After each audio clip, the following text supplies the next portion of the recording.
सावन का पवित्र महीना है और दिल्ली की धरती शिव भक्ति में रंगी हुई है। हर हर महादेव की गूंज से गूंज उठी है राजधानी। कांवरियों का जोश, श्रद्धा का सागर और इसी पुण्य अवसर पर दिल्ली विधानसभा के डिप्टी स्पीकर मोहन सिंह बिष्ट और पंजाब केसरी प्रिंट के संपादक ने सिद्ध श्री हनुमान मंदिर में पहुंचकर भोले बाबा का जलाभिषेक और भस्म आरती कर महादेव का आशीर्वाद लिया। सोमवार के दिन जब शिवलिंग पर गंगा जल चढ़ा तो मानो साक्षात कैलाश से शिव स्वयं मुस्कुराए। आरती की लौ, भक्ति की रोशनी और श्रद्धालुओं का जनसैलाब, अद्भुत अलौकिक दृश्य बना मंदिर में। डिप्टी स्पीकर ने बताया कि दिल्ली में आने वाले सभी कांवड़ियों के रहने, खाने और सुरक्षा की भव्य व्यवस्था की गई है। हर कांवड़िया हमारे लिए अतिथि नहीं बल्कि शिव का दूत है। साथ ही इस दौरान उन्होंने आगे और क्या कुछ कहा, सुनिए। निश्चित रूप से सावन का महीना हो, भगवान के इस प्रकार के आराध्य देव को पूजने का मौका हो, तो इससे बड़ा क्या हो सकता है। और मैं तो अभिनंदन करता हूँ अपने परिवार के लोगों का, जो ऐसी जगह पर रह करके, ऐसे स्थान पर रह करके आए दिन भोले की मेरे सेवा करते रहते हैं। हमको आभार तो इन लोगों का जताना चाहिए, इनका जताना चाहिए। विपरीत परिस्थितियों के बाद भी लगातार यहाँ जिस प्रकार की भोले की इस आराधना हो, ऊपर देखेंगे आप कावड़ के कैंप लगाए गए हैं और कहीं न कहीं इससे तो संस्कार तो जुड़े हैं।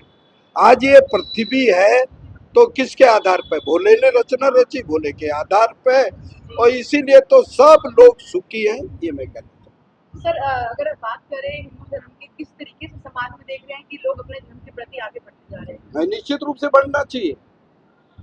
यदि यह हमारा धर्म है तो तभी तो हम हैं। यदि मेरा धर्म नहीं है तो मैं भी नहीं। इसलिए मेरी पहचान, मेरी आत्मा, मेरे संस्कार कहीं ना कहीं धर्म से जुड़े हुए हैं। इसीलिए तो मैं भारतीय जनता पार्टी की सरकार दिल्ली में 27 साल बाद आई है। ये पहले कांवड़ यात्रा रहेगी, क्या कुछ कहेंगे इसके लिए और दूसरी आगे क्या कुछ तैयारी, खासतौर पर क्योंकि बड़ी संख्या में कल कांवड़िया दिल्ली लौट करेंगे? ना, निश्चित रूप से आप सब लोग देख रहे होंगे पिछले सरकारों की अपेक्षा इस सरकार के क्या हुआ, क्या इन्होंने किया, ये तो आने वाला समय के अंदर जनता की वजह से जनता ही बता सकती है।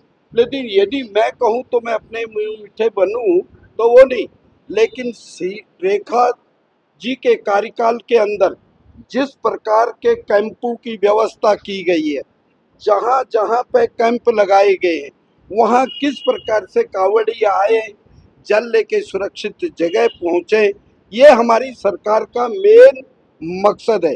किसी कांवड़िये को परेशानी नहीं होना चाहिए।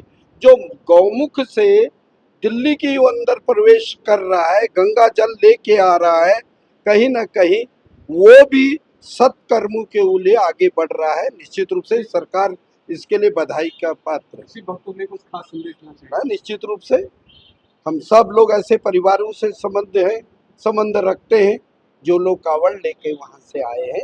निश्चित रूप से आने वाले दिनों के अंतर्गत उनके परिवार में खुशहाली का वातावरण रहे, ये ऐसा ही मेरी शुभकामना। सर, एक आखिरी सवाल आपसे कि कांवड़ यात्रा के दौरान हमने देखा है कि जिस तरीके से यात्रा के बीच में एक अफरा तफरी मच रही है और लोगों को परेशान किया जा रहा है, उसके बारे में क्या? नहीं, कांवड़ियों के माध्यम से कोई परेशानी किसी को नहीं की जा रही। उनका तो रूट है, वो रूट से चल रहे हैं। यदि लोगों की मानसिकता खराब है, वो धर्म के खिलाफ इस प्रकार का वो करना चाहते हैं, तो इसका काम है सरकार का। सरकार उनको रोकेगी, निश्चित रूप से उन पर कार्रवाई करेगी। उनका सम्मान करना कांवड़ियों का हमारा नैतिक धर्म है और दिल्ली में हमारी सरकार।